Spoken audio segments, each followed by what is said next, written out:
चलिए बच्चों, जैसा कि मैंने आपसे वादा किया था, हम अपने नेक्स्ट वीडियो में आपको 8 टेंसों की पूरी पैसिव विस्तार के साथ बताएंगे। तो आज मैं आपका स्वागत करती हूँ आपके इस YouTube चैनल पर। तो बच्चा, आज मैं आपको पहले प्रेजेंट पूरा बताऊंगी कि present indefinite, present continuous, present perfect की एक्टिव से पैसिव वॉइस कैसे बनाते हैं, उसके रूल क्या क्या होते हैं। बहुत ही आसान है। आशा करती हूँ आपने टेंस का वीडियो पूरा देखा होगा, जिससे आपको पैसिव वॉइस समझने में आसानी होगी। अगर आप टेंस अभी भी नहीं देखे हैं तो इसी वीडियो के नीचे लिंक डिस्क्रिप्शन दिया हुआ, वहां पे मैंने पूरा टेंस 1 घंटे में कंप्लीट किया है। आप वहां जाकर पूरा टेंस विस्तार से देख और समझ सकते हैं। तो चलिए, आज मैं आपको प्रेजेंट का बताऊंगी। पहले एक्टिव से पैसिव बनाने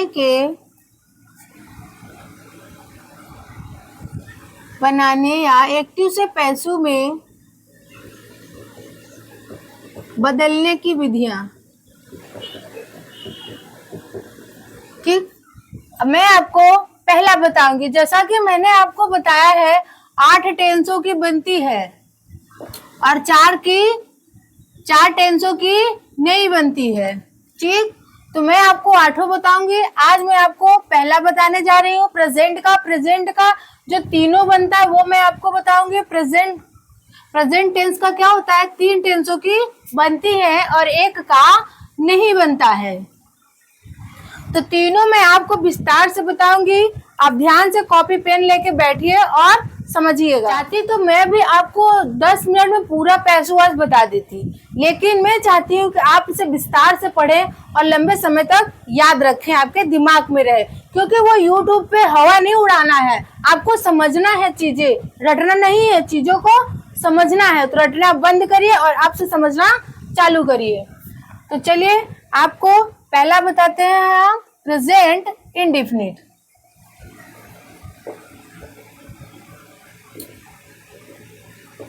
प्रेजेंट इंडेफिनिट टेंस। ठीक, अब इसके पहले रूल आपको जान लेने होंगे। पहला रूल है एक्टिव।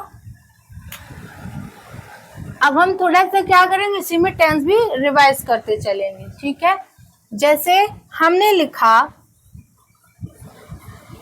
एक्टिव वॉइस के अफर्मेटिव, एक्टिव वॉइस के अफर्मेटिव वाक्यों में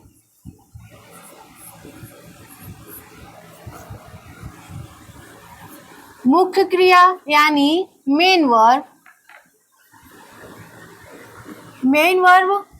की फर्स्ट फॉर्म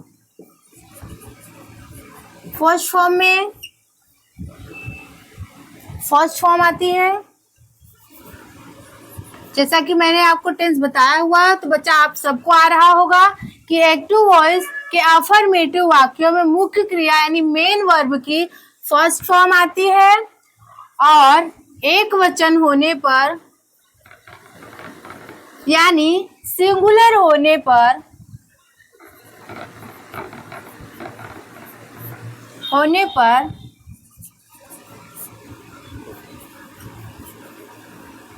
उस क्रिया में यस या ईएस लगा देते हैं। ठीक, देखिए क्या कह रहा है कि एक्टिव वॉइस के अफर्मेटिव वाक्यों में मुख्य क्रिया यानी मेन वर्ब की फर्स्ट फॉर्म आती है। एक वचन होने पर उस क्रिया में यस या ईएस लगा देते हैं।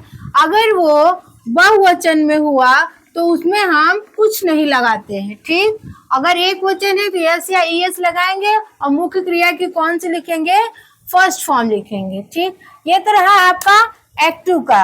अब हम पैसिव का जानते हैं कि जब पैसिव बनाएंगे एक्टिव से तो उसका रूल क्या होता है। पैसिव वॉइस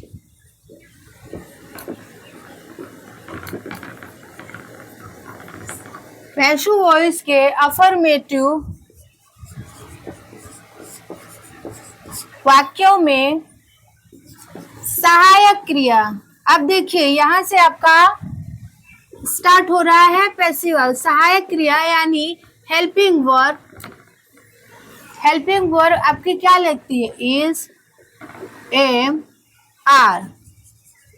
ठीक, इज, एम, आर आती है एंड मुख्य क्रिया और मुख्य क्रिया यानी मेन वर्ब जो होती है, मेन वर्ब मुख्य क्रिया की थर्ड फॉर्म। कौन सी फॉर्म बेटा? हमेशा माइंड में रखिएगा, एक्टिव से पैसिव जब हम बनाते हैं तो हमेशा हमेशा ऑलवेज आप वहां पे वर्ब की थर्ड फॉर्म का यूज करेंगे। वर्ब की थर्ड फॉर्म का प्रयोग किया जाता है। ठीक, ये रहा आपका एक्टिव से पैसिव वर्ब बनाने की क्रिया। आपने देखा कि जब हम पैसिव बनाते हैं प्रेजेंट इंडेफिनिट का, तो क्या करते हैं? पैसिव वॉइस के अफर्मेटिव वाक्यों में सहायक क्रिया यानी helping verb is, am, are लगाते हैं और मुख्य क्रिया यानी मेन वर्ब की थर्ड फॉर्म का प्रयोग होता है। तो चलिए अब हम एग्जाम्पल जानेंगे कि किस प्रकार से हम इंडेफिनिट का एक्टिव से पैसिव बनाते हैं। एक तरफ हम लिखते हैं एक्टिव और एक तरफ लिख देते हैं पैसिव। ठीक,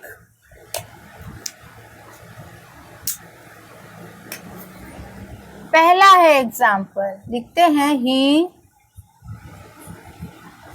फ्लाइज अ काइट। ठीक, ये रहा आपका एक्टिव वॉइस। जैसा कि आप जानते हैं एक्टिव वॉइस में मैंने आपको बताया कि अफर्मेटिव सेंटेंस में अगर एक वचन में है तो वो क्या करेंगे? क्रिया में हम यस या ईएस जोड़ देते हैं, अगर बहुवचन है तो कुछ नहीं लगाते हैं। ठीक, अब पैसिव जब हम बनाएंगे तो मैंने आपको क्या बताया, उसमें हेल्पिंग वर्ब आपकी इज, एम, आर लगती है ऑब्जेक्ट के अनुसार। तो आपका क्या हो जाएगा? देखिए ये रहा आपका ऑब्जेक्ट, ये रहा आपका subject.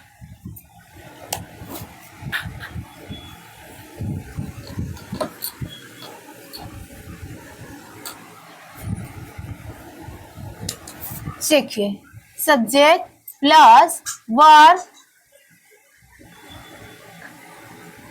Helping verb, main verb plus object, ये रहा आपका एक्टिव वॉइस।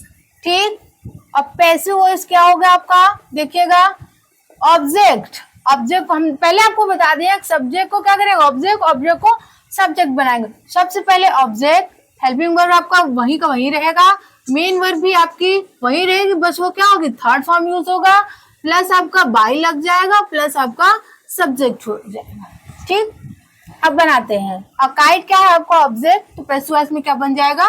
सब्जेक्ट, अकाइट। ठीक, अब इसके अनुसार हम हेल्पिंग वर्ब लगाएंगे। अकाइट हो गया आपका इज फ्लाइज यानी उड़ना हो गया, तो उड़ना ये फर्स्ट फॉर्म लगा, तो इसकी थर्ड फॉर्म होगी फ्लोन। फ्लोन हो गया। अब किसके द्वारा उड़ा? ही हो गया, तो अब क्या करेंगे? बाई लगाएंगे और किसके द्वारा? ही का पैसिव क्या होगा? हिम। बन गया आपका। देखिए he flies a kite, a kite is flown by him. वह पतंग उड़ाता है, पतंग उसके द्वारा उड़ाई जाती है।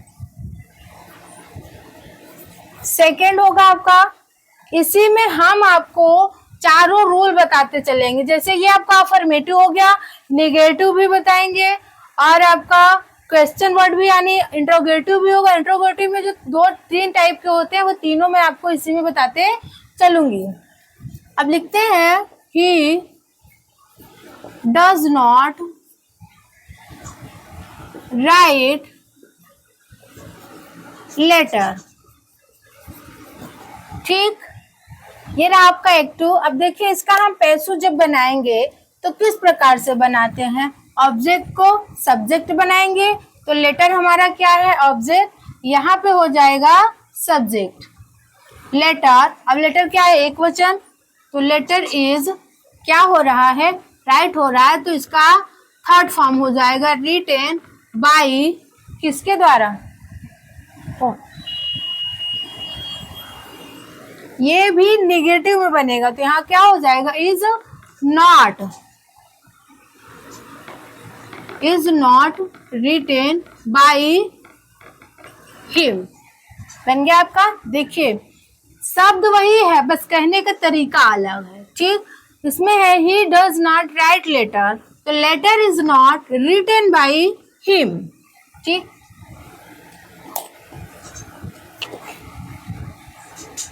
ये रहा आपका अफर्मेटिव, ये रहा आपका निगेटिव। अब हम इंट्रोगेटिव जानेंगे। इंट्रोगेटिव जानेंगे, जैसे हमने लिखा do you read the book, do you read the book, ये रहा आपका एक्टिव वॉइस। अब हम पैसिव बनाएंगे, तो डू का आपका क्या हो जाएगा, यू के स्थान से ऑब्जेक्ट के अनुसार लगेगा यहाँ पे। ठीक, बुक है तो बुक क्या है आपका, एकवचन है, तो यहाँ हो जाएगा is the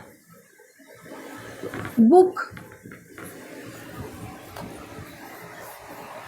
is the book. Read का फर्स्ट सेकेंड थर्ड तीनों एक ही होता है, तो is the book read by you का यू होता है, by you.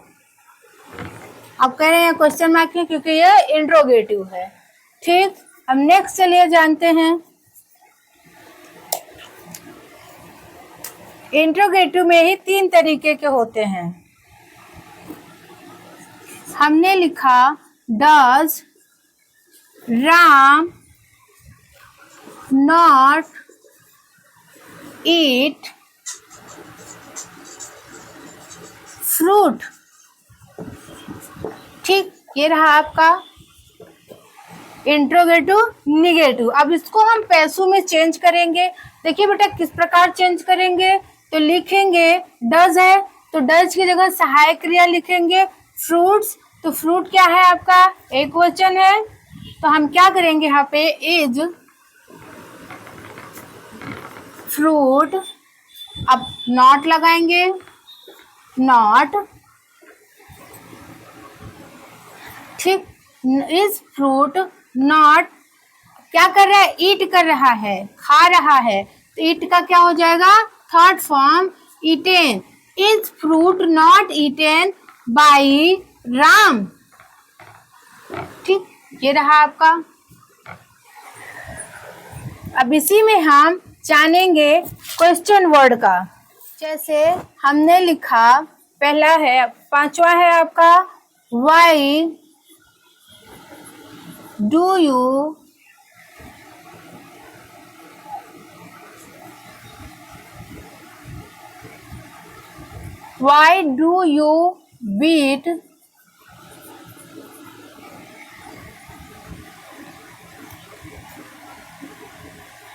beat your servant। तुम अपने नौकर को क्यों पीट रहे हो, तो इसका पैसिव वॉइस बनेगा वाई। अब यू है, तो यू के स्थान यानी यहाँ पे योर सर्वेंट है, अपना नौकर, तो एक वचन यहाँ भी है, तो why is your servant. Why is your servant, beat का बीटेन हो जाएगा, थर्ड फॉर्म लग जाएगा, बीटेन बाई यू। ठीक, नेक्स्ट है एक और कौन का जानेंगे। अगर आपके एग्जाम में आ गया तो आपको जरूरी है कि वो आता रहे। नेक्स्ट जानेंगे 6ठा नंबर का, हु मेक्स अ नॉइज। ठीक बच्चा, अब देखिए ये इंपॉर्टेंट है आपका, यहाँ बाई पहले लग जाएगा, बाई होम हो जाएगा, by whom is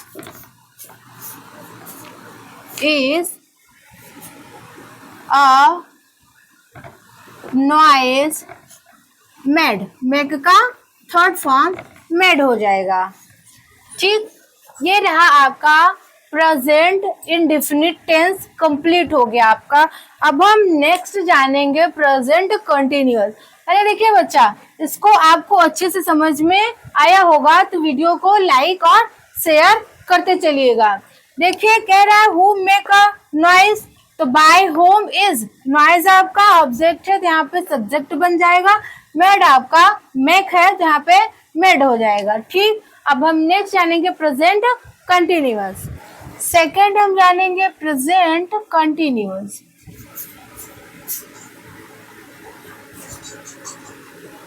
continuous tense, सबसे पहले हम इसके रूल जानेंगे।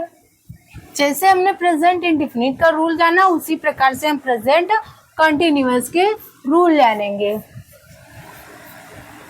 इसमें क्या कह रहा है बच्चा कि एक्टिव वॉइस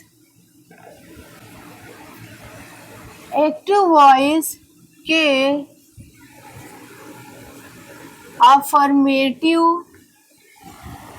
अफर्मेटिव वाक्यों में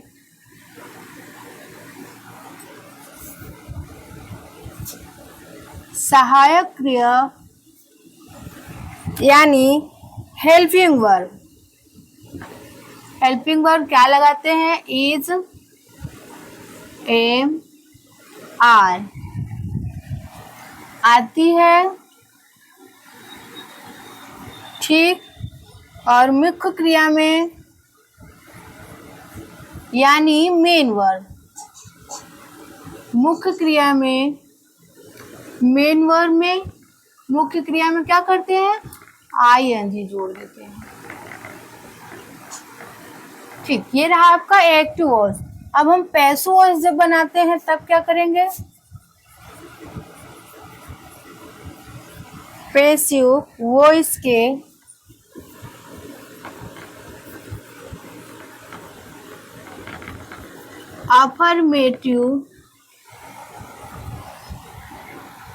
अफर्मेटिव वाक्यों में सहायक क्रिया क्या लगती है, इज बेइंग, क्या, आर बेइंग और एम बेइंग आती है। और मुख्य क्रिया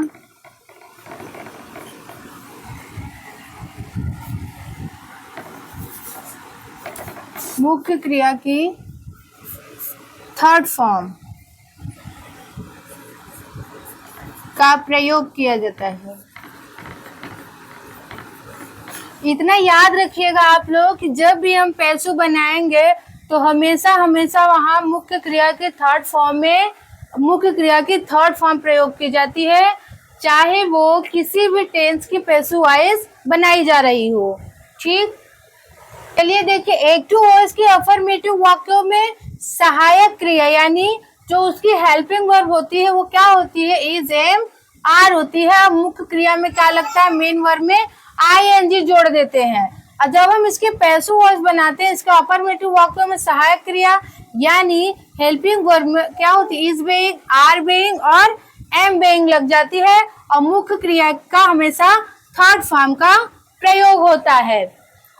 इतना आप अपने माइंड में हमेशा रखिएगा, पैसिव वॉइस बनाते समय मुख्य क्रिया का हमेशा थर्ड फॉर्म का प्रयोग किया जाता है। चलिए हम एग्जांपल के माध्यम से समझते हैं किस प्रकार से हम एक्टिव से पैसिव वॉइस बनाते हैं। एक्टिव एक तरफ और पैसिव एक तरफ लिखते हैं, साथ में आपको दोनों हम बताते चलेंगे किस प्रकार से एक्टिव से पैसिव बनाते हैं। तो पहला एग्जांपल है आपका,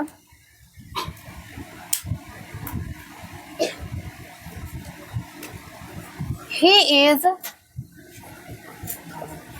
writing a letter। क्या हो गया, he is writing a letter। ये रहा आपका एक्टिव। जैसा कि मैंने आपको पहले ही बताया कि अफर्मेटिव सेंटेंस में हेल्पिंग और आपका इज, एम, आर लगता है और मेन वर्ब क्या होता है, उसमें आईएनजी जुटा होता है। अब हम पैसिव वॉइस बनाएंगे। देखिए बच्चा किस प्रकार से बनता है, सब्जेक्ट को ऑब्जेक्ट यानी a letter is being, main verb की थर्ड फॉर्म रिटेन किसके द्वारा, ही है तो बाई हिम हो जाएगा। ठीक, अब इसी में हम निगेटिव भी जानते चलेंगे। सेकेंड है, लिखते हैं ही इज नॉट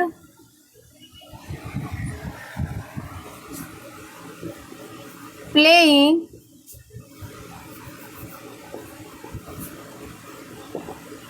क्रिकेट।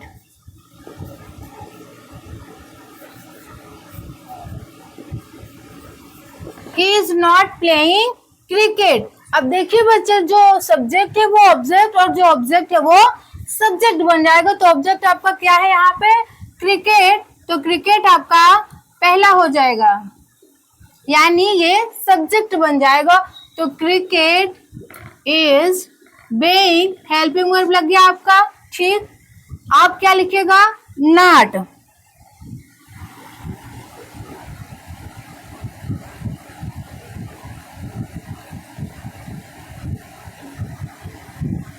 तो क्रिकेट नॉट बेइंग लगेगा। ठीक, क्रिकेट नॉट बेइंग। अब प्ले आपका फर्स्ट फॉर्म है, तो यहाँ पे थर्ड फॉर्म यूज होगा। तो क्या हो जाएगा? प्लेड। बाई किसके द्वारा? ही है, तो हिम हो जाएगा। ठीक, अब तीसरा एग्जाम्पल जानेंगे हम।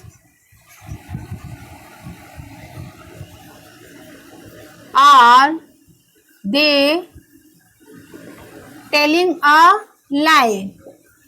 ठीक, question mark.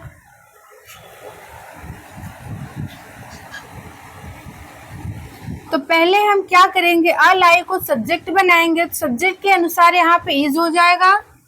Is a lie being, subject के बाद आपका लग जाएगा ये being.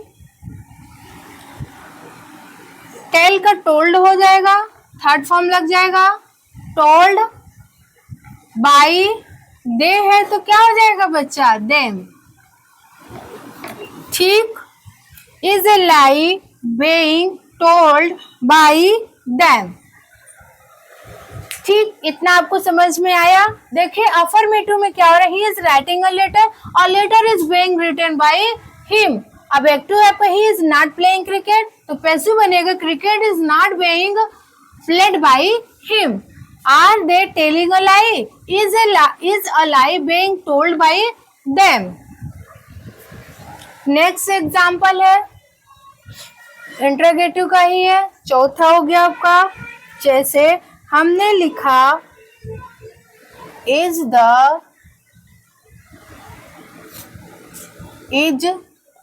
C not cooking food? क्या वह खाना नहीं बना रही है? तो इसका क्या हो जाएगा? फूड पहले हो गया। फूड, सॉरी, हेल्पिंग वर्ब लगेगा पहले ना। तो इज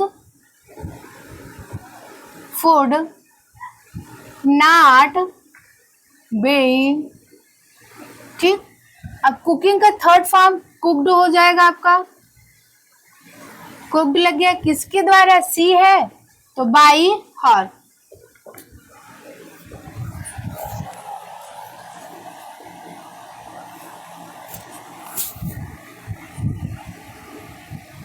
नेक्स्ट है पांचवा हु वाला, यानी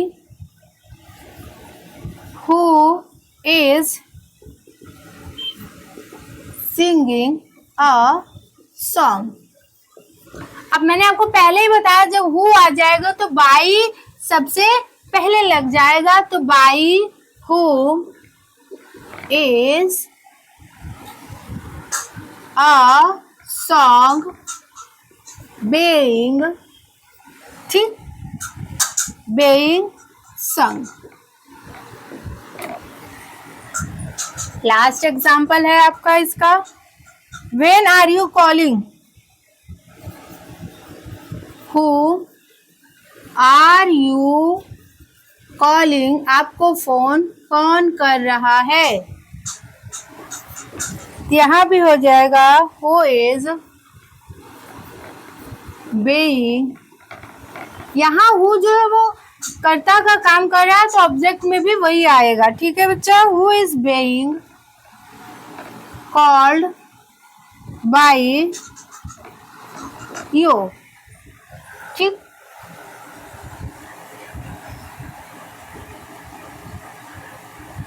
अब हम नेक्स्ट जानेंगे प्रेजेंट परफेक्ट टेंस, क्योंकि दो आपके कंप्लीट हो गए, जो तीसरा है वो आपको बताएंगे। तीसरा हम जानेंगे बच्चा प्रेजेंट परफेक्ट टेंस।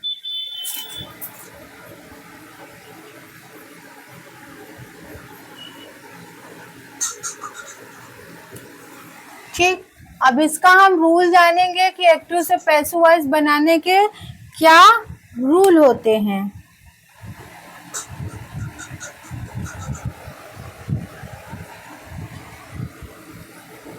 जब हम एक्टिव वॉइस लिखते हैं या एक्टिव वॉइस आपकी टेंस ही होती है, तो एक्टिव वॉइस के अफर्मेटिव वाक्यों में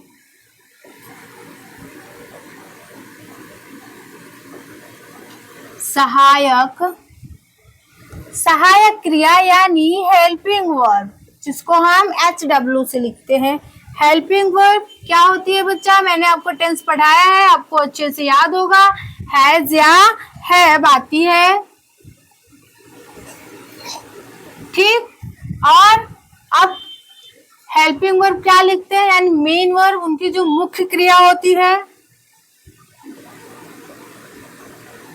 और मुख्य क्रिया यानी मेन वर्ब। ठीक, मेन वर्ब की थर्ड फॉर्म, कौन सी फॉर्म लिखते हैं? थर्ड फॉर्म का प्रयोग किया जाता है।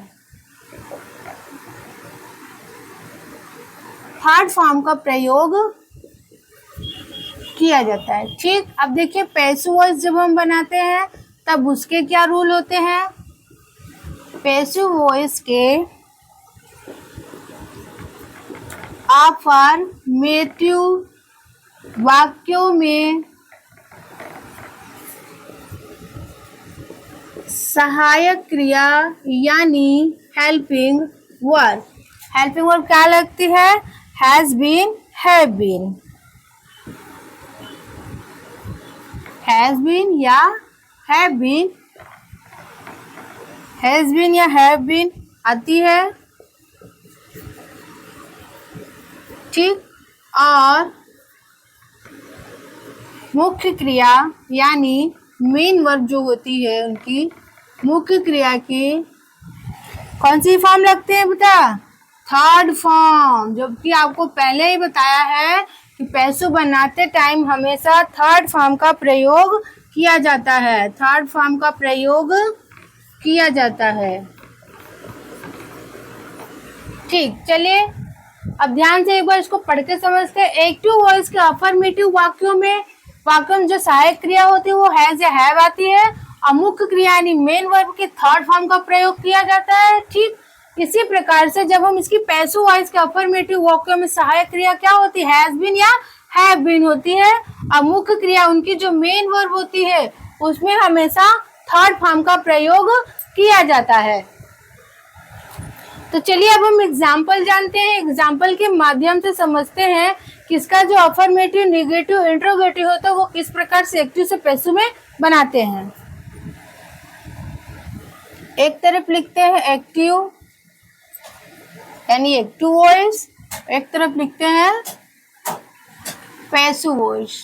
ठीक, साथ साथ में दोनों बनाते चलेंगे कि किस प्रकार से हम बनाते हैं। तो पहला एग्जाम्पल रहा आपके सामने, आई हैव रिटेन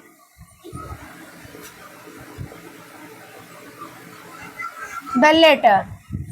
तो आपका देखिए जो ऑब्जेक्ट है वो सब्जेक्ट में लाएंगे, द लेटर। अब हैज है, हैव है यहाँ आई के साथ, ये एक वचन रहा लेटर, तो आपका हो जाएगा हैज बीन, हैज बीन। अब मेन वर्ब क्या है? रिटेन, तो रिटेन भी थर्ड फॉर्म है आपका, तो इसका भी क्या हो जाएगा यहाँ पे? Third form.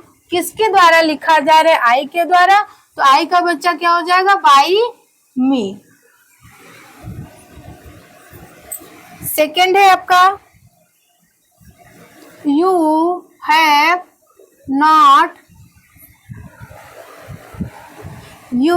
Not stolen the watch. ठीक, you have not stolen the watch negative sentence रहा आपका। अब इसका हम पैसिव कैसे बनाएंगे? द वॉच आपका क्या हो जाएगा? सब्जेक्ट बन जाएगा, यहाँ ऑब्जेक्ट है द वॉच। अब ये एक वचन है तो हैज बीन क्या कर रहा है? स्टोलन। ये भी थर्ड फॉर्म है तो यहाँ भी थर्ड फॉर्म लग जाएगा आपका stolen. Has not been stolen किसके द्वारा? बाई यू का यू ही रहता है। तीसरा आएंगे हम, निगेटिव आ गया आपका ही। Has he killed the snake. क्या उसने सांप को मार चुका था? हैज ही हो गया, ठीक है। स्नेक लग जाएगा आपका, सब्जेक्ट हो जाएगा स्नेक हैज। ठीक, अब क्या कर रहा है? किल्ड।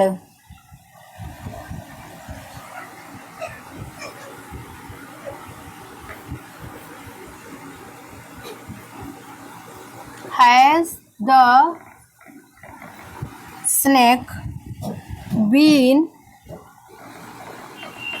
ठीक, मेन वर्ब की थर्ड फॉर्म किल्ड बाई किसके द्वारा? ही है तो हिम हो जाएगा। नेक्स्ट जानते हैं हम चौथा नंबर एग्जाम्पल। ठीक, तो has she not washed the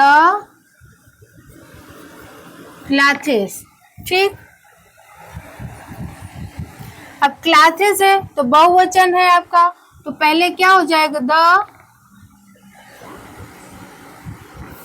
पहले आपका हेल्पिंग वर्ब लगेगा, यानी हैज है, यहाँ क्या हो जाएगा? Have the clothes not been, क्योंकि यहाँ नॉट आया है तो बीन से पहले क्या लगेगा? नॉट लगेगा। Has the clothes not been washed, main verb की थर्ड फॉर्म किसके द्वारा? तो सी है तो सी का क्या हो जाएगा? By her.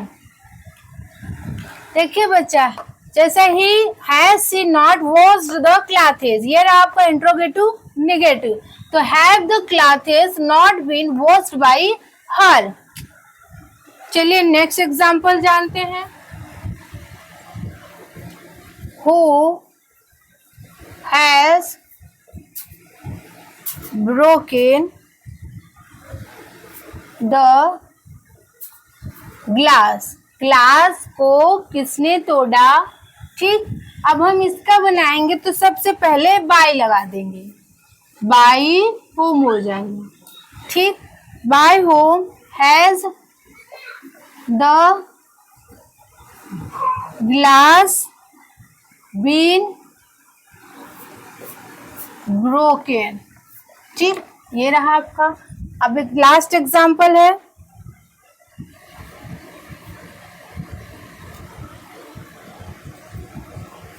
What have you done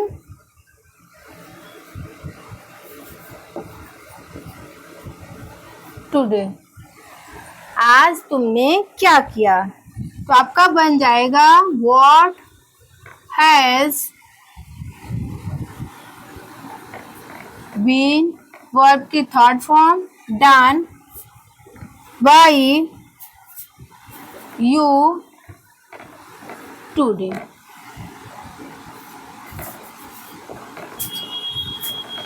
ठीक,